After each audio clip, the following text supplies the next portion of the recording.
Hello future miners, welcome back to our channel Mining Mystery. आज मैं आपके सामने कुछ ऐसा टॉपिक लेके हाजिर हूं जो ना ही बस ओवरमैन और सरदार एग्जाम के पॉइंट ऑफ व्यू से इंपॉर्टेंट है, बल्कि आने वाले GT guest testing exam point of view से भी बहुत इंपॉर्टेंट होने वाला है। तो वीडियो में आगे बढ़ने से पहले मेक श्योर कीजिए कि आपने माइनिंग मिस्ट्री चैनल को सब्सक्राइब कर दिया हो और ऐसे ही informative video day to day देखने के लिए बने रहिए माइनिंग मिस्ट्री चैनल के साथ। तो चलिए वीडियो को स्टार्ट करते हैं। आज हम देखने जा रहे हैं अंडरग्राउंड माइंस में यूज होने वाला एक इंस्ट्रूमेंट, एक डिवाइस जिसका नाम है कांटा थर्मोमीटर। इस डिवाइस के बारे में, इस इंस्ट्रूमेंट के बारे में आज हम पूरा एक एनालिसिस करेंगे। तो लेट्स गेट स्टार्टेड।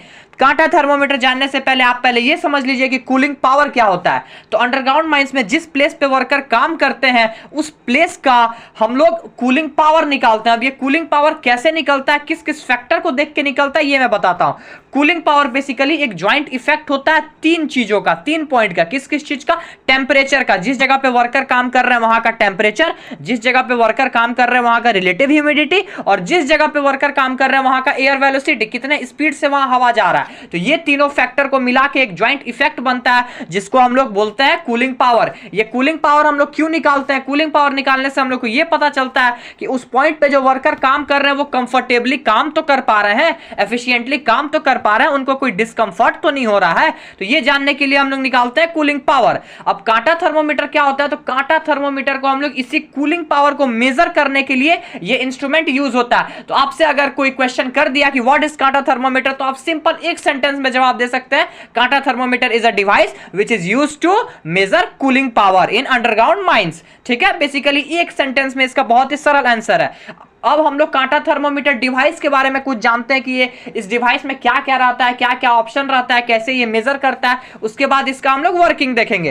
तो कांटा थर्मोमीटर बेसिकली एक पोर्टेबल डिवाइस, एक छोटा सा डिवाइस होता है इंजेक्शन टाइप का, जिसको आप इजीली एक जगह से दूसरे जगह कैरी कर सकते हैं।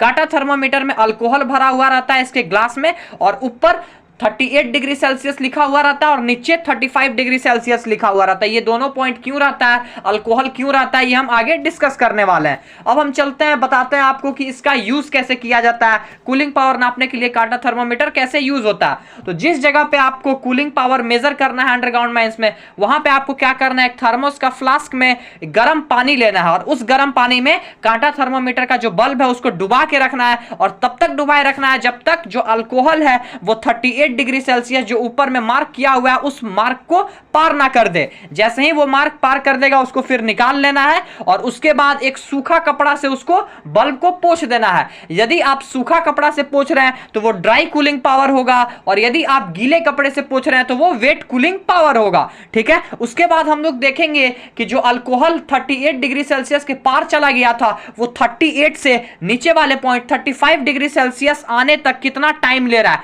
कितने सेकेंड में वो टाइम ले रहा है, और उसको हम एक जगह नोट करके लिख लेंगे। अब हम देखते हैं कि कांटा थर्मोमीटर जिससे हम कूलिंग पावर नापते हैं, तो कूलिंग पावर नापने का फॉर्मूला क्या होता है? तो कूलिंग पावर निकालने का फॉर्मूला होता है कांटा फैक्टर बाय डिवाइड में टाइम इन सेकेंड। किस चीज का टाइम? अल्कोहल जो 38 से 35 डिग्री सेल्सियस में कितने देर तक आया, कितने सेकेंड में आया, इस टाइम को हम लोग नीचे रखेंगे और ऊपर बाय के ऊपर रखेंगे कांटा फैक्टर। अब आपके दिमाग में आ रहा होगा कि कांटा फैक्टर क्या होता है। तो कांटा फैक्टर जो होता है वो हर इंस्ट्रूमेंट में अपना लिखा हुआ रहता है इंस्ट्रूमेंट में, और कांटा फैक्टर मतलब होता है कि 38 डिग्री सेल्सियस से 35 डिग्री सेल्सियस आने में पर स्क्वायर सेंटीमीटर कितना मिली कैलोरी हीट वो इंस्ट्रूमेंट जो है वो खर्च कर रहा है। ठीक है, समझ में आ गया आपको? यदि इससे रिलेटेड कोई सा भी डाउट होगा तो आप मुझे कमेंट सेक्शन में बता दीजिएगा। तो जनरली 38 से 35 तक आने में जो कांटा थर्मोमीटर का मिली स्क्वायर में जो हीट खर्च होता है वो जनरली 480 होता है। ठीक है, ये आप डीजे देशमुख वॉल्यूम 2 का पेज नंबर 34 में देख सकते हैं। तो फॉर्मूला आप समझ गए, कूलिंग पावर इक्वल टू होता है कांटा factor by time in second.